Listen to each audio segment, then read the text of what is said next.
அண்ணா நீங்க சொல்லுங்க.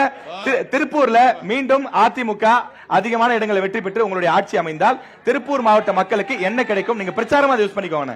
இத பிரச்சார காலமா யூஸ் பண்ணிக்கோங்க. குற்றச்சாட்டு டவுட்டே வேண்டியதில்லை. ஆட்சி அமைக்க போறது அதிமுக தான். எந்த மாற்று பிரச்சாரமா யூஸ் பண்ணிக்கோங்க.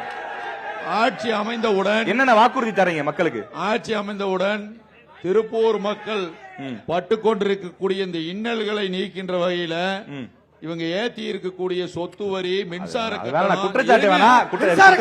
உதயமின் திட்டத்தில் ஜெயலலிதாவுக்கு துரோகம் செய்தவர் எடப்பாடி.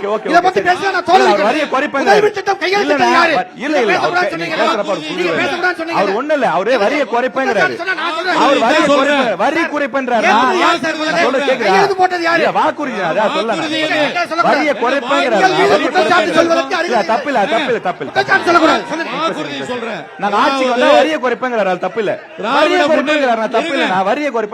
முன்னேற்ற கழகத்தினுடைய ஆட்சி காலத்தில் ஏத்தப்பட்ட சொத்து வரி, குடிநீர் வரி, என்ன மின்சார கட்டணத்தை அதிமுக ஆட்சி வந்தோன்னு குறைக்கப்படும். ஓகே, வேற வேற அடுத்தது வரிய குறைப்புன்னு சொல்றாரு. அது குற்றச்சாட்டு இல்ல. விவசாயிகளின் திட்டமான அது அவங்களுடைய கொள்கை. அதாவது குடிமராமத்து பணி, எங்களுடைய எடப்பாடியார் ஆட்சியில இருக்கும் பொழுது குடிமராமத்து பணி என்கின்ற மாபெரும் திட்டத்தை விவசாயிகளுக்காக ஏற்படுத்திய திட்டத்தை இப்ப நிறுத்திட்டாங்க. அதை மீண்டும் செயல்படுத்துவோம். இல்ல குற்றச்சாட்டு மாதிரி வேணா. நீங்க என்ன செய்ய போறீங்க மட்டும் சொல்லுங்க. நிக்குது இல்ல நிறுத்திட்டாங்கன்னு சொன்னீங்கன்னா பதில் சொல்லணும். பேச வேண்டியது வரும். நிறைய குடிமராமத்து பணி தொடரும். குடிமராமத்து பணி தொடரும். அவ்வளவுதான். ஓகே, அடுத்து போலாம். சபை மரபணு குற்றச்சாட்டு சொன்னா நான் குற்றச்சாட்டு சொல்லுவேன். விவசாயிகளினுடைய நீண்ட நாள் கோரிக்கை ஆலமலையாறு நல்லாறு திட்டம் அது உறுதியாக அதிமுக ஆட்சி வந்தவுடன் உடனடியாக நிறைவேற்றப்படும். ஓகே. ஏன் அப்படின்னா கேரள அரசு ஒத்துழைக்க அவர் பார்த்து வாக்குறுதி அது அவருடைய வாக்குறுதி சார். ப்ளீஸ், அது பிரச்சனை வந்து அவர் பார்த்து பாரு. நீங்க சொல்லுங்க. ஏன் சொல்றேன்னு கேரள அரசு ஒத்துழைக்க ஏன் சொல்றேன்னு கேளுங்க. இதப்பா அமைதி.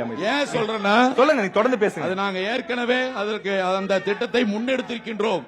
வரக்கூடிய காலத்துல நிச்சயமாக அந்த திட்டத்தை நிறைவேற்றுவோம். அதற்கு காரணம் நீண்ட நாள் 60 ஆண்டு கால கோரிக்கையா இருந்த அத்திக்கடவு திட்டத்தை நிறைவேற்றிய ஆட்சி அதிமுக ஆட்சி. அதனால விவசாயிகளுக்கு அந்த திட்டத்தை நாங்க நிறைவேற்றுவோம் வரக்கூடிய காலத்துல. அதே போல திருப்பூர் மாவட்டம் நீங்க சொன்ன மாதிரி தொழில்துறையில முன்னேறிய மாவட்டம். இதற்காக கடந்த கால ஆட்சி காலத்தில் பல்வேறு முயற்சிகள் எடுத்து இந்த திருப்பூர் மாவட்டம் முன்னேறுவதற்கு உறுதுணையாக இருந்த ஆட்சி அதிமுக ஆட்சி தான்.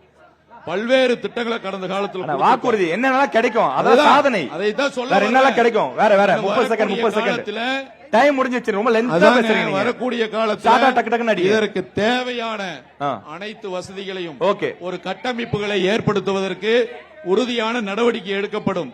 ஓகே, நன்றி. இன்னொன்னு சொல்லுங்க.